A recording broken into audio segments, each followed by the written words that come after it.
7 studios தயாரிப்பில் விக்ரம் பிரபு நடிப்பில் சிறை திரையரங்குகளில் வெற்றி நடை போடுகிறது. MCR Pure Cotton Club, formals and casual shirts. No compromise. உங்க சைடுலயும் எங்க சைடுலயும். It's a GT promise. GT Holidays, South India's #1 travel brand.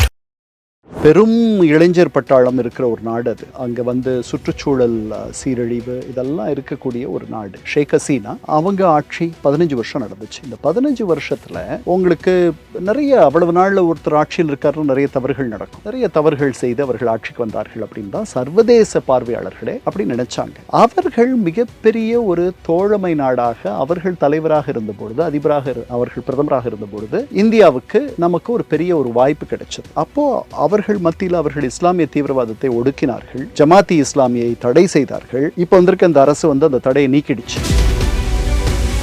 Sharif Osman ஹாடின்ற ஒரு இளைஞர், ஒரு 32 வயது இளைஞர், ரொம்ப கவர்ச்சிகரமான இளைஞர். அவர் இந்திய வெறுப்பை மட்டுமே உமிழ்ந்துகிட்டு இருக்கார் தொடர்ந்து. அவர் போன இந்த மாதம் 18ஆம் தேதி அவர் இறந்து விட்டார். 12ஆம் தேதி முகமூடி அணிந்த சில பேர் அவரை துப்பாக்கியில சுட்டுடுறாங்க. அவரை சிங்கப்பூருக்கு எடுத்துட்டு போறாங்க. 6 நாள் அங்க மருத்துவ சிகிச்சை கொடுத்து பலனளிக்காம அவர் இறந்து போறார். அது பெரிய கலவரத்தை தூண்டிடுது. ஒரு இந்துவை கொன்று விடுகிறார்கள். அவரை அந்த உடலை தொங்க விட்டு எரிக்கிறாங்க. நேற்று அம்ரித் மொண்டல்னு சொல்லிட்டு இன்னொரு ஒரு ஹிந்துவை கொண்டுட்டாங்க. இப்போ அந்த அரசு என்ன சொல்லுது, இது வகுப்புவாத வன்முறை இல்லை, அவர் ஒரு பெரிய கிரிமினல், பெரிய ராபர், கொள்ளைக்காரர். அவர் எல்லாரையும் அச்சுறுத்தி பணம் பறிப்பவர். அவரும் அவருடைய அந்த கும்பலும் ஒரு இடத்துக்கு போய் அந்த மாதிரி பணம் பறிப்பு வேலையில் இருக்கும் பொழுது அங்க இருக்க ஊர்க்காரர்கள்லாம் சேர்ந்து அவரை அடிச்சு கொண்டுட்டாங்க. அதுதான் நடந்துச்சு. எல்லாத்தையும் நீங்க அவர் ஹிந்து அப்படின்னு பார்க்கறதெல்லாம் தப்புன்ட்டு அந்த அரசு சொல்லியிருக்கு. இந்த ஷேக் ஹசீனா இந்தியாவினுடைய நண்பர் அப்படின்ற ஒரு பார்வை இருக்கிறதுனால இந்தியாவுக்கு நண்பராக இருக்கக்கூடிய யாரும் அந்த நாட்டில் பெரிய அளவில் அரசியல் செய்ய முடியாத ஒரு நிலை இருக்கு. இதுதான் இருக்கிற சிக்கலா மாறி இருக்கு. ஷேக் ஹசீனா ஆட்சியில் இருந்த போது இந்த பிரச்சனைகள் எல்லாம் ஒரு கட்டுப்பாட்டில் இருந்துச்சு. ஏன்னா நமக்கு தோழமையான, நமக்கு நட்பு ரீதியான ஒரு அரசு அங்கே இருந்துச்சு. அப்போ இஸ்லாமிய தீவிரவாதிகள், இஸ்லாமிய தீவிரவாதம் என்பதையும் அந்த அம்மையார் ஒரு கட்டுக்குள் வைத்திருந்தார்கள். இப்போ ஜமாத்தி இஸ்லாமிக்கு இருந்த தடை விலகி போயிடுச்சு. இந்த பிரச்சனைகள் எவ்வளவு தீவிரமா மாறுறதுக்கான வாய்ப்பு இருக்கு சார்? கலாட்டா நேயர்களுக்கு வணக்கம். நான் சரவண ராம்குமார். இன்று நம்மோடு வரலாற்று ஆய்வாளரும் எழுத்தாளருமான திரு கண்ணன் அவர்கள் இணைஞ்சிருக்காரு. அவர்கிட்ட தான் பேசுறதா இருக்கும். பேசுவோம். சார் வணக்கம். வணக்கம் சரவணன்.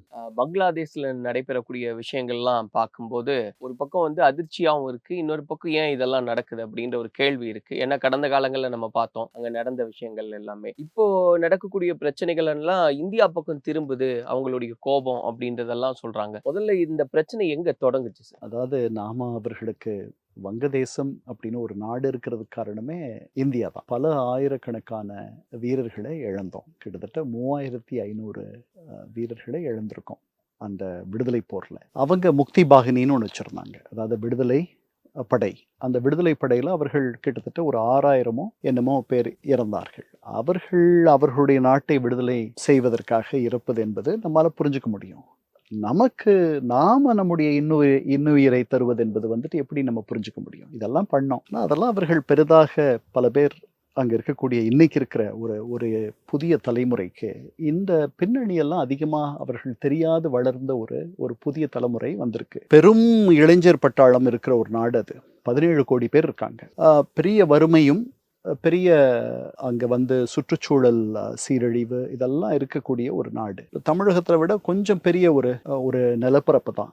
அதில் 17 கோடி பேர் இருக்காங்க. நாம 8 கோடி பேர் இருக்கோம் இங்கே தமிழகத்தில். அப்போ பார்த்துக்கோங்க, அப்போ என்ன மாதிரியான ஒரு நெருக்கடி இருக்கும், அவ்வளவு பேருக்கு எப்படி வேலை வாய்ப்பு தர்றது, இதெல்லாம் ஒரு பக்கம் இருக்கு. கடந்த 15 வருஷமா, போன வருஷம் வரைக்கும் இங்கே நம்ம கிட்ட தஞ்சம் அடைஞ்சிருக்க ஷேக் ஹசீனா அவங்க ஆட்சி 15 வருஷம் நடந்துச்சு. இந்த 15 வருஷத்துல உங்களுக்கு நிறைய அவ்வளவு நாள்ல ஒருத்தர் ஆட்சியில் இருக்காருன்னு நிறைய தவறுகள் நடக்கும். மெத்தனமாயிடும் முதல்ல அந்த ஆட்சி. அதுக்கப்புறம் தாங்கள் நிரந்தரமாக கடைசி வரைக்கும் ஆழ பிறந்தவர்கள் என்ற எண்ணம் அவர்களுக்கு வலுத்துரும். அப்படி வலுக்கும் பொழுது எதிரிகள் அல்லது அவர்களை எதிர்த்து யாரு ஒரு நல்ல விமர்சனம் வச்சா கூட அவங்கள பெரிய எதிரிகளா பார்க்கிற ஒரு எண்ணம் வந்துடும். அப்படி அவர்கள் ஒரு பயங்கர கெடுபிடியான ஒரு அரசை அந்த அம்மையார் சமீப காலங்களில் அவருடைய விமர்சகர்கள் முதல்ல இருந்தே அப்படிதான் நடத்தினாங்கன்னு சொல்லுவாங்க. குறிப்பாக சமீப காலங்களில் அவர்கள் நடத்தினாங்க. போன பொது தேர்தலில் அவர்கள் வென்று வந்ததெல்லாம் முறையாலாம் வென்று வரல, நிறைய தவறுகள் செய்து அவர்கள் ஆட்சிக்கு வந்தார்கள் அப்படின்னு தான் சர்வதேச பார்வையாளர்களே அப்படி நினைச்சாங்க. அவர்கள் மிகப்பெரிய ஒரு தோழமை நாடாக அவர்கள் தலைவராக இருந்த பொழுது, அவர்கள் பிரதமராக இருந்த பொழுது இந்தியாவுக்கு நமக்கு ஒரு பெரிய ஒரு வாய்ப்பு கிடைச்சது. அப்போ அவர்கள் மத்தியில் அவர்கள் இஸ்லாமிய தீவிரவாதத்தை ஒடுக்கினார்கள், ஜமாத்தி இஸ்லாமியை தடை செய்தார்கள். இப்போ வந்திருக்க அந்த அரசு அந்த தடையை நீக்கிடுச்சு. அது மட்டுமல்ல, இவங்களுடைய அவாமி லீக் கட்சி மேல தடை விதிச்சிருக்காங்க. அவங்கள இந்த வர தேர்தலில் பங்கெடுத்துக்க விட போறதில்லை. அதனால அவர்கள் இந்தியாவினுடைய ஒரு மிகப்பெரிய நட்பு பிரதமராக இருந்ததுனால அவர்கள் இந்தியாவினுடைய கைப்பாவைன்னு நினைக்கிற பல பேர் அங்க இருக்காங்க. இவங்களுக்கு எதிராக இருக்கக்கூடிய எல்லாரும் சேர்ந்து ஒரு பெரிய இடத்துக்கு இன்னைக்கு வந்திருக்காங்க. இவங்களை துரத்திட்டாங்க. இவங்களுக்கு எதிராக இருக்கக்கூடிய மிகப்பெரிய சக்தின்னு எடுத்துக்கிட்டிங்கன்னா அந்த பங்களாதேஷ் நேஷனல் பார்ட்டி BNP, அதில் இன்னொரு அம்மையார் உங்களுக்கு தெரியும். அவங்க ஜியாவுர் ரஹ்மான்ட்டு 77 இருந்து 81 வரைக்கும் அந்த நாட்டினுடைய பிரதமராக இருந்தவர். அவருடைய மனைவி அவங்க ரொம்ப முடியாத இருக்காங்க. இவங்க ஷேக் ஹசீனா, அவங்க காலிடா ஜியா அந்த அம்மையாருடைய பெயர். அவருடைய மகனை இவங்களுடைய ஆட்சியில, ஷேக் ஹசீனாவுடைய ஆட்சியில அவர் மீது பல குற்றச்சாட்டுகள், பல ஊழல் வழக்குகள். அதனால அவர் தன்னுடைய உயிருக்கு பயந்து 17 வருஷம் இங்கிலாந்துல தப்பி வாழ்ந்துட்டு இருந்தார். அவரு நேற்றோ முந்தா நாளோ திரும்பி இருக்கார் 17 வருஷத்துக்கு பிறகு. அந்த பொலிட்டிக்கல் பார்ட்டியை உயிர் போட வச்சிருந்தார் அப்படின்றதெல்லாம். ஆமா, அவர் தான் அவங்களுடைய அந்த பங்களாதேஷ் நேஷனலிஸ்ட் பார்ட்டியினுடைய தலைவர். அதனால அவர் இப்போ இந்த அரசு அழைச்சு, இப்ப இருக்க இந்த தற்காலிக அரசு அழைச்சு அவர் திரும்பி வரார். அவர் மேல இருக்க வழக்குகள் எல்லாத்தையும் திரும்ப பெற்றுக்கிட்டாங்க. அவருக்கு பெரிய அவருடைய கட்சியினுடைய ஆதரவாளர்கள் பெரும் வரவேற்பு விரித்தார்கள். அந்த அம்மையார் இப்போ ரொம்ப முடியாத இருக்காங்க. அவர்கள் உடல் நலிவுற்றிருக்கார்கள். அவருடைய மகன் கடைசியில் நேற்று போய் பார்த்துட்டார் அவங்கள. அவர்தான் வருங்கால பிரதமராக வருவார், அவங்க கட்சி தான் வெல்லும்ன்ற மாதிரிலாம் நினைக்கிறாங்க. இதுக்கிடையில இந்த போன ஆண்டு நடந்த இந்த ஆகஸ்ட் நடந்த அந்த பெரிய கலவரத்தில் ஒரு 1400 பேர் இறந்து போயிட்டாங்க. அது பெரிய அடக்குமுறை ஷேக் ஹசீனாவுடைய அரசு கட்டவிழ்த்து விட்டுச்சு, அதில் தான் அந்த மாதிரி ஆச்சு அப்படின்னு நினைக்கிறாங்க நிறைய பேர். அதுதான் உண்மையும் நினைக்கிறேன் நான். அவங்க அந்த நேரத்தில் அந்த புரட்சியை தலைமை தாங்கி நடத்தின பல இளைஞர்கள் இந்த வருகின்ற தேர்தலில் போட்டி போடணும்னு நினைக்கிறாங்க. சிட்டிசன்ஸ் பார்ட்டி அப்படின்னு சொல்லிட்டு, குடிமக்கள் கட்சின்னு சொல்லிட்டு ஒன்று தொடங்கியிருக்காங்க. அதில் அந்த ஷெரீஃப் ஒஸ்மான் ஹாடின்ற ஒரு இளைஞர், ஒரு 32 வயது இளைஞர், ரொம்ப கவர்ச்சிகரமான இளைஞர். அவர் இந்திய வெறுப்பை மட்டுமே உமிழ்ந்துகிட்டு இருக்கார் தொடர்ந்து. அவர் போன இந்த மாதம் 18ஆம் தேதி அவர் இறந்து விட்டார். 12ஆம் தேதி முகமூடி அணிந்த சில பேர் அவரை துப்பாக்கியில சுட்டுடுறாங்க. அவரை சிங்கப்பூருக்கு எடுத்துட்டு போறாங்க. 6 நாள் அங்க மருத்துவ சிகிச்சை கொடுத்து பலனளிக்காம அவர் இறந்து போறார். அது பெரிய கலவரத்தை தூண்டிடுது. ஒரு இந்துவை கொன்று விடுகிறார்கள். அவரை அந்த உடலை தொங்க விட்டு எரிக்கிறாங்க. நேற்று அம்ரித் மொண்டல்னு சொல்லிட்டு இன்னொரு ஒரு ஹிந்துவை கொண்டுட்டாங்க. இப்போ அந்த அரசு என்ன சொல்லுது, இது வகுப்புவாத வன்முறை இல்லை, அவர் ஒரு பெரிய கிரிமினல், பெரிய ராபர், கொள்ளைக்காரர். அவர் எல்லாரையும் அச்சுறுத்தி பணம் பறிப்பவர். அவரும் அவருடைய அந்த கும்பலும் ஒரு இடத்துக்கு போய் அந்த மாதிரி பணம் பறிப்பு வேலையில் இருக்கும் பொழுது அங்க இருக்க ஊர்க்காரர்கள்லாம் சேர்ந்து அவர் அடிச்சு கொண்டுட்டாங்க. அதுதான் நடந்துச்சு. எல்லாத்தையும் நீங்க அவர் ஹிந்து அப்படின்னு பார்க்கறதெல்லாம் தப்புன்ட்டு அந்த அரசு சொல்லியிருக்கு. ஸோ அப்போ உங்களுக்கு ஒரு பெரும் ஒரு கூட்டம், இந்தியாவுக்கு எதிர்ப்புணர்வு உள்ள ஒரு கூட்டம் என்று மேல வந்திருக்கு. பங்களாதேஷ் நேஷனலிஸ்ட் பார்ட்டியும் அவர்கள் நம்மோடு சுமூகமாக அவர்கள் ஆட்சியில் இருந்த போதெல்லாம் நம்மோடு இருந்திருக்காங்க. 2 பெண்களும் மாறி மாறி தான் அங்கே ஆட்சியில் இருந்திருக்காங்க, ராணுவ ஆட்சி தவிர. ஆனால் இன்னைக்கு இந்த ஷேக் ஹசீனா இந்தியாவினுடைய நண்பர் அப்படின்ற ஒரு பார்வை இருக்கிறதுனால இந்தியாவுக்கு நண்பராக இருக்கக்கூடிய யாரும் அந்த நாட்டில் பெரிய அளவில் அரசியல் செய்ய முடியாத ஒரு நிலை இருக்கு.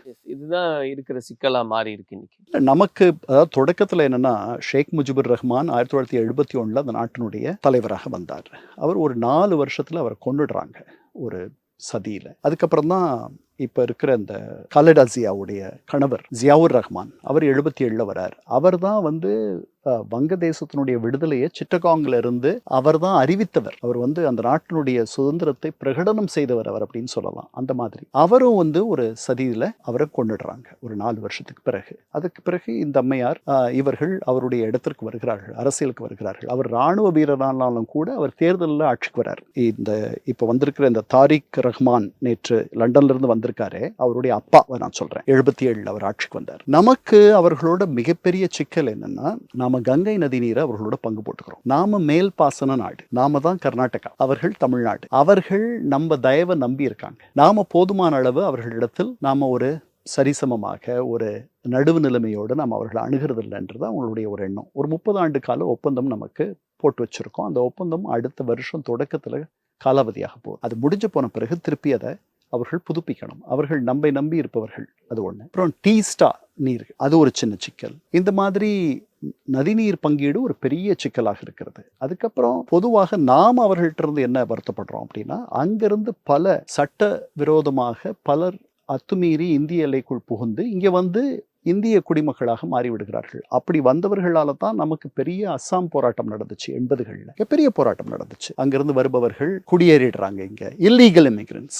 இது நமக்கு அவங்களுக்கு இருக்க பிரச்சனை. அதுக்கப்புறம் நமக்கு 7 வடகிழக்கு மாநிலங்கள் இருக்கு. மிசோராம், அஸ்ஸாம், மணிப்பூர், நாகாலாந்து, அருணாச்சல் பிரதேஷ், சிக்கிம், இப்படியெல்லாம் இருக்கு. இந்த மாநிலங்கள்ல 4 மாநிலங்களுக்கும் பங்களாதேஷுக்கும் ஒரு பொது எல்லை இருக்கு. 4000 கிலோமீட்டர் எல்லை நமக்கும் அவர்களுக்கும் உண்டு. பெரிய எல்லை. இந்த எல்லை வந்து ஒரு கெட்டியான எல்லைன்னு சொல்ல முடியாது. யார் வேணாலும் உள்ள வந்துடலாம், போயிடலாம். சில இடங்கள்ல நாம வந்து வேலி போட்டிருக்கோம், எல்லா இடத்துலையும் வேலி போடலை இன்னும். இதுக்கு இடையில இங்க சில பிரிவினைவாதிகள் இருக்காங்க. வடகிழக்கு இந்தியாவில் அந்த காலத்துல நாகாலாந்து எல்லாம் பிரிவினை கேட்ட மாநிலம், மிசோக்கள் பிரிவினை கேட்ட மக்கள். அந்த மாதிரி இன்னும் சில பேர் எஞ்சி இருக்கார்கள். அவர்களுக்கெல்லாம் பங்களாதேஷ் அடைக்கலம் தருவதாக நாம் சொல்லுகிறோம். ஷேக் ஹசீனா ஆட்சியில் இருந்த போது இந்த பிரச்சனைகள் எல்லாம் ஒரு கட்டுப்பாட்டில் இருந்துச்சு. ஏன்னா நமக்கு தோழமையான, நமக்கு நட்பு ரீதியான ஒரு அரசாங்கம் இருந்துச்சு. அப்போ இஸ்லாமிய தீவிரவாதிகள், இஸ்லாமிய தீவிரவாதம் என்பதையும் அந்த அம்மையார் ஒரு கட்டுக்குள் வைத்திருந்தார்கள். இப்போ வந்து ஜமாத்தி இஸ்லாமிக்கு இருந்த தடை விலகி போயிடுச்சு.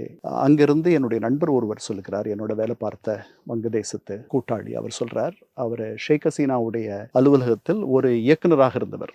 8 இயக்குநர்கள் அந்த நாட்டினுடைய பிரதமருக்கு அந்த காலத்தில், அதுல ஒரு இயக்குநராக இருந்தவர். அவர் என்னோட ஆப்கானிஸ்தான்ல நாங்கள் 2 பேரும் ஒன்னா வேலை பார்த்தோம். அவர் சொல்றார், நாடு வந்து ரொம்ப வலதா போயிட்டு இருக்கு, இது நல்லதில்லை, இந்த மக்கள் இவர்களுக்கே கெடுதல் செய்து கொள்கிறார்கள் அப்படின்னு அவர் சொல்றாரு. இதுல இந்தியாவோட ஸ்டாண்ட் என்னவா இருக்கு சார்? ஏன்னா இதுல வந்து பங்களாதேஷோட பின்னாடி வந்து பாகிஸ்தான், சீனா இவங்கெல்லாம் தலையீடு இருக்கு அப்படின்றாங்க இல்லையா? நமக்கு தெரியாது அப்படிலாம். அதாவது தீதும் நன்றும் பிறர் தர வாரா, அதுதான் சங்கப்பாட்டு இல்லையா? யாதும் ஒரே யாவரும் கேடு, தீதும் நன்றும் பிறர் தர வாரா. நாம வந்து உறுதியாக, கெட்டியாக, ஸ்திரமாக, நிலையாக இருக்கிறோம் அப்படின்னா வெளியிலிருந்து நமக்கு எந்த விதமான பாதுகாப்போ அச்சுறுத்தலோ வர வேண்டிய அவசியம் இல்லை. வங்கதேசத்தில் இருக்கக்கூடிய பிரச்சனைகள் ரொம்ப ஆழமான பிரச்சனைகள், சமூக பிரச்சனைகள். அந்த நாட்டில் ஜனநாயகம் இன்னும் போதுமான அளவு வேரூன்றவில்லை. இப்ப நம்ம நாட்டில் வேரூன்றி இருக்கிற மாதிரி, என்னதான் பழுதுபட்ட ஜனநாயகமா இருந்தாலும் கூட நம்ம நாட்டில் தேர்தல்கள் நடக்குது. அந்த தேர்தல்களில் உங்களுக்கும் எனக்கும் வந்துட்டு இது இன்னும் முறையா நடக்கலாம்னு நீங்க நினைக்கலாம். ஆனால் இதுவரைக்கும் நாம எந்த தேர்தலையும் நடத்தாமல் இருந்ததில்லை. இதுவரைக்கும் நம்ம ராணுவத்தை எங்க இருக்கணுமோ அங்கேயே வச்சிருக்கோம். அவங்களுடைய பாசறையிலேயே ராணுவம் இருக்கு. அந்த மாதிரியான நாடு அல்ல அது. அதே மாதிரி தான் பாகிஸ்தானும். அவர்களுடைய பாதி விடுதலை பெற்ற பாதி நேரங்களில் அவர்களை இராணுவம் ஆண்டது தான் நம்ம பார்த்தோம். இப்படி ஒரு பெரிய ஜனநாயக முறையில் ஒரு ஜனநாயக ஒரு கல்ச்சர், அந்த கலாச்சாரம் அவங்களுக்கு இருக்கான்றது நமக்கு தெரியல. அப்புறம் அவ்வளவு பேருக்கு வேலை தரணும். அங்கே இருக்கக்கூடிய பெரிய தொழில் துறைனா ஏற்றுமதி, துணிகள், ஆடைகள், ஆயத்தாடைகள், அதை செய்கிறவர்கள், அதில் அவர்களுக்கு ஒரு பெரிய இடத்துக்கு வந்திருக்காங்க. அதுவே எல்லா மக்களையும் மேலே உயர்த்திட முடியாது. அதனால இதெல்லாம் அங்கே இருக்கக்கூடிய மிக சிக்கலான, அது ஒரு வறுமையான ஒரு ஏழ்மையான ஒரு நாடு. இதுக்கிடையில நாம ஒரு பெரிய அண்ணன் மாதிரி அவங்கள நடத்துறோம் அப்படின்ற எண்ணம் பல பேருக்கு அங்க இருக்கு. அவங்களுக்கு மட்டுமல்ல, நேபாளில் இருக்கவங்களுக்கு இருக்கு, மால்டிவ்ஸில் இருக்கவங்களுக்கு இருக்கு, இலங்கையில் இருக்கவங்களுக்கு இருக்கு, நம்ம சுற்றி இருக்க பல பேருக்கு இருக்கு. பூட்டான் ரொம்ப நட்பு நாடாக நமக்கு இருக்கு. அங்கே என்ன நினைக்கிறாங்கன்னு நமக்கு தெரியாது. பட் அது ஒரு சின்ன நாடு. அது நாம அவங்களுடைய பாதுகாப்பை நாம தான் வந்து உறுதி செய்கிறோம். நம்ம 1949 நினைக்கிறேன், நமக்கும் அவர்களுக்கும் ஒரு பாதுகாப்பு ஒப்பந்தம் இருக்கு. அவங்களுக்கு ஏதாவது பாதுகாப்புக்கு ஆபத்து வருமானால் நாம் அவர்களை காப்பாற்றுவோம் அப்படின்ற ஒரு ஒப்பந்தம் அவங்களோட இருக்கு. அது ரொம்ப சின்ன நாடு, அதனால அதை விட்டுடலாம். ஆனால் மற்ற நாடுகள் சீனாவோடு ஒரு நெருக்கம் காட்டுவது அப்படின்றதெல்லாம் இருக்கு. இந்த மாசம் டிசம்பர் 5 பாகிஸ்தானுடைய துணை பிரதமர், அவர் தான் வெளியுறவு அமைச்சரும் கூட, இஷாக் தார்னு பேர், அவர் பங்களாதேஷ் போனார். போயிட்டு அவர் என்ன சொன்னாரு, பங்களாதேஷ், பாகிஸ்தான், சீனா நம்ம 3 பேரும் சேர்ந்து ஒரு அமைப்பை உருவாக்கலாம். நம்முடைய பொருளாதார ஒருத்தருக்கு ஒருத்தர் நம்ம பொருளாதார ரீதியாக நிறைய பலனடையலாம். நம்முடைய சந்தைகளில் உங்களுக்கு வேண்டியதை நான் தரலாம், எனக்கு வேண்டியதை நீங்க தரலாம், இன்னும் ஒரு நெருக்கமான ஒரு உறவை நாம் உருவாக்கலாம்னு அவர் சொல்றாரு. இது ஏற்கனவே ஒரு மாதிரி அந்த மாதிரி ஒரு உறவு இருக்கு. அதாவது சீனாவோடு ஷேக் ஹசீனாவுடைய அரசும் கூட தொடர்பு வைத்திருந்தது. சீனாவோட ஏன் தொடர்பு வச்சுக்கூடாது? அவர்கள் நிறைய முதலீடு செய்வதற்கு தயாராக இருக்கிறார்கள். நம்ம நாட்டிலேயே அவர்கள் நிறைய அவர்களுடைய முதலீடுகள் நாம் விட்டோம்னா எல்லா இடங்கள்லையும் அவர்கள் முதலீடு செய்வதற்கு தயாராக இருப்பார்கள். அவர்கள் தருகின்ற அந்த விலைக்கு வேறு யாராலையும் தர முடியாது எதையும். அது மாதிரி இருக்கு. அதனால இந்த மாதிரி அவர் சொல்லிட்டு போற அளவுக்கு ஒரு நிலைமை இருக்கு. இது வரைக்கும் இதுக்கு முன்னாடி இந்த மாதிரி அவர் சொன்னதில்லை. நம்ம சார்க்குன்னு ஒரு அமைப்பு இருக்கு, தெற்காசிய நாடுகளுடைய கூட்டமைப்பு. அந்த அமைப்பை உருவாக்குனது இவங்க தான். பங்களாதேஷனுடைய 80களில் அந்த அமைப்பை கொண்டு வந்தது. அந்த அமைப்பை பற்றி யோசித்து இந்த 7 நாடுகளும் ஒரு பெரிய நம்ம ஒருத்தருடைய பொருளாதாரத்தை சார்ந்து தாங்கி ஆசியான் மாதிரி, தென்கிழக்கு ஆசிய நாடுகள் இருக்க மாதிரி நம்ம எல்லாரும் சேர்ந்து வளரலாம் அப்படின்ற ஒரு எண்ணத்தோட அதை கொண்டு வந்தார். ஆனால் ஆசியான்ல இல்லாத ஒரு விஷயம் இங்க இருக்கு. அது என்னன்னா, இன்னைக்கு அது 8 நாடுகள் சார்க்கு. ஆனா அது எங்க இருக்கு, எப்ப நடக்குது, என்ன அப்படின்றதெல்லாம் நமக்கு தெரியல. ஏன் தெரியலன்னா, 2 மிகப்பெரிய எதிரி நாடுகள் அதில் உறுப்பினர்களாக இருக்கிறார்கள். ஒன்று பாகிஸ்தான், இன்னொன்று இந்தியா. ரெண்டும் அதனால 2 திசையில அந்த அமைப்பை கொண்டு போய் இழுக்கிறதுனால அந்த அமைப்பு பேரளவுக்கு தான் இருக்கு. அங்க நீங்க பாத்துக்கிட்டீங்கன்னா ஆசியான், அதுல 11 நாடும் நம்ம இருக்கு. இந்த 11 நாடுகளும் அவர்களுக்குள் மக்கள் போக்குவரத்து விசா இல்லாமல் பல இடங்களுக்கு அந்த நாட்டு மக்கள் மற்ற நாடுகளுக்கு அவர்களுக்குள் போக முடியும். அதனால மக்களுடைய நடமாட்டம் என்பது அவர்கள் எளிதாக்கி இருக்கிறார்கள். வர்த்தகம் எளிதாகி இருக்கிறது. அவர்களுக்குள்ள பெரிய வரி விதிப்பு இதெல்லாம் இல்லாம அவ்வளவு பெரிய ஒரு சந்தையாக அதை உருவாக்குவது, தயாரிப்பு கூடமாக மொத்த பிராந்தியத்தையும் உருவாக்குவது, அந்த மாதிரி நம்மளால பண்ண முடியும். ஆனால் அதற்கு ஒத்த எண்ணம் வேண்டும். அதல்ல, அங்க அப்படி இல்லை. அங்க மதமோ மொழியோ அதெல்லாம் தடையா இல்லை. ஏன்னா அவர்கள் ஒரு வெறும் பொருளாதார ரீதியான ஒத்துழைப்பு அப்படி வச்சிருக்காங்க. அது மாதிரிதான் நம்ம இங்க ஆரம்பிச்சோம். ஆனா அந்த சார்க் டேக் ஆஃபே ஆகல பெருசா. அதனால இவர்கள் இப்படி சொல்றாங்க. பட் அது நான் பெருசா வரும்னு நான் நினைக்கல. ஏன்னா நமக்கும் பங்களாதேஷுக்கும் பாகிஸ்தானுக்கும் இடையில 1600 கிலோமீட்டர் இந்தியா இருக்கு. அதை எப்படி கடந்து நீங்க பாகிஸ்தானோட உறவு வச்சுக்க முடியும்? You defying not only history but also geography. இப்போ இந்த பிரச்சனைகள் எவ்வளவு தீவிரமா மாறுறதுக்கான வாய்ப்பு இருக்கு சார்? இல்ல சுமூகமா மாறதுக்கான வாய்ப்பு இருக்கா? இந்தியா என்ன மாதிரியான விஷயங்களை எல்லாம் இன்னும் ஃபோக்கஸ் பண்ண வேண்டியது இருக்கு இதை பொறுத்த வரைக்கும்? இல்லை, நமக்கு இருக்கக்கூடிய அண்டை நாடுகள்லேயே நிறைய உறவுகள் இருக்கிறது பங்களாதேஷோட தான். 16 இடங்கள்ல நாம பங்களாதேஷ்ல விசா நிலையங்களை திறந்து வச்சிருக்கோம். அங்கிருந்து நிறைய பேர் இங்க வராங்க. மருத்துவத்துக்காக வரவர்கள் நிறைய பேர் இருக்காங்க. பொதுவாக மருத்துவத்துக்கு இந்த நாட்டுக்கு வரக்கூடிய வெளிநாட்டவருக்கு ஒரு உதவியாளர் வருவதற்கு நம்ம அனுமதி தரோம். பங்களாதேஷ்க்கு மட்டும்தான் 3 உதவியாளர்கள் நீங்கள் அழைச்சிட்டு வரலாம். இப்படி அவர்களோட ரொம்ப நெருக்கமான ஒரு உறவு இருக்கு. இப்போ சில இடங்கள்ல நம்மளால விசா அந்த இடத்த நம்ம திறந்து வைக்க முடியாத அளவுக்கு பாதுகாப்பின்மை இருக்கு. அதனால 1-2 இடங்களை மூடி வச்சிருந்தோம். திருப்பி திறந்திருக்குமான்னு எனக்கு சரியா தெரியல. வங்கதேசத்தை பொறுத்தவரையில் அவர்கள் நம்மை நிறைய நாடி இருக்க வேண்டிய ஒரு நிலை இருக்கு. அதாவது தண்ணீர் ஆகட்டும், இல்லை மற்றபடி நாம் ஒரு பெரிய பொருளாதாரம். அந்த காரணத்தினால நம்ம அண்டை நாடு, நம்ம தான் பக்கத்தில் இருக்கோம். உங்களுக்கு பிடிக்குதோ இல்லையோ நீங்கள் என்னோட பேசணும், வைக்கணும், அதெல்லாம் இருக்குது. நாம் ரொம்ப கவனமாக தான் அதை பார்த்துட்டு இருக்கோம். ஆனால் சில நேரங்களில் நாம் கொஞ்சம் சரியில்லாத இருக்கமோன்னு எனக்கு தோணுது. எப்படின்னா, இங்கே அவங்களுடைய டெல்லியில் அவங்களுடைய தூதரகம் இருக்குது. ஒரு 4-5 நாள் முன்னாடி ஒரு 20-25 பேர் அங்கே கூடி, அந்த முதல் ஹிந்து இறந்த பிறகு கூடி அங்கே பெரிய வங்கதேசத்துக்கு எதிராகவும் இப்போ இருக்கிற அரசுக்கு எதிராகவும் ஒழிக அப்படின்ற கோஷமெல்லாம் அவர்கள் எழுப்பினார்கள். அது ஒரு தூதரக வளாகம், அதாவது டிப்ளமேட்டிக் ஆன்க்ளேவ். அது ஹை செக்யூரிட்டி ஜோன். அங்க எப்படி 25 பேரை இந்திய அரசு போய் ஒரு போர்க்குரல் எழுப்ப, ஒரு ஆர்ப்பாட்டம் நடத்த அனுமதித்தது அப்படின்னு அவங்க கேட்குறாங்க. அதுக்கு நம்ம அரசு என்ன சொல்லுது? இல்லை, அது ஒன்றும் நடந்தில்லை. அவங்க போனாங்க, குரல் எழுப்புனாங்க, உடனே அவங்கள அப்புறப்படுத்திட்டோம் அப்படின்ட்டு ஏதோ ரொம்ப சாதாரணமான ஒரு விஷயம் நடந்த மாதிரி இவர்கள் சொல்லுகிறார்கள். அவங்க சொல்றாங்க, இது அவ்வளவு சாதாரணமான விஷயம் இல்லை. இந்த அரசு இன்னும் கெடுபிடியாக இருந்திருக்கணும், இன்னும் கட்டுப்பாட்டோட இருந்திருக்கணும், இந்த மாதிரி ஒரு நிகழ்ச்சியை நடந்திருக்க கூடாதுன்ட்டு அவங்க நமக்கு சொல்ற அளவுக்கு சில இதெல்லாம் நடக்குது. இது ஒரு முறை நடந்த நிகழ்வா இருக்கும்ட்டு தான் நான் நினைக்கிறேன். அது வேணும்னு நடந்திருக்கும்னு நான் நினைக்கல. நமக்குள்ள இதுவரைக்கும் இருந்த உறவுகளை காட்டிலும் இப்ப ரொம்ப சீர்கெட்டு இருக்கு நம்முடைய வங்கதேச உறவு என்பது. இது எப்படி சரியா வரும் போகும்ன்றது இனி புதுசா ஒரு அரசு வரும்பொழுது தான் நம்ம பார்க்கணும். ஆனால் அதாவது நெருக்கத்துல இந்த உறவு சரியாகும்னு நான் நினைக்கல. இதுக்கு நாளாகும், நிறைய நாளாகும். பொறுத்திருந்து பார்ப்போம் சார். ஏன்னா என்ன மாதிரியான நிகழ்வுகள்லாம் நடக்க இருக்கு, இந்தியா என்ன பண்ண போறாங்க அப்படின்றதெல்லாம் அதை ஒட்டி நிறைய விஷயங்களை பேசலாம். நன்றி நன்றி. 7 ஸ்டுடியோஸ் தயாரிப்பில் விக்ரம் பிரபு நடிப்பில் சிறை திரையரங்குகளில் வெற்றி நடை போடுகிறது. MCR Pure Cotton Club, formals and casual shirts. Aha, no compromise. உங்க சைடுலயும் எங்க சைடுலயும். It's a GT promise. GT Holidays, South India's #1 travel brand.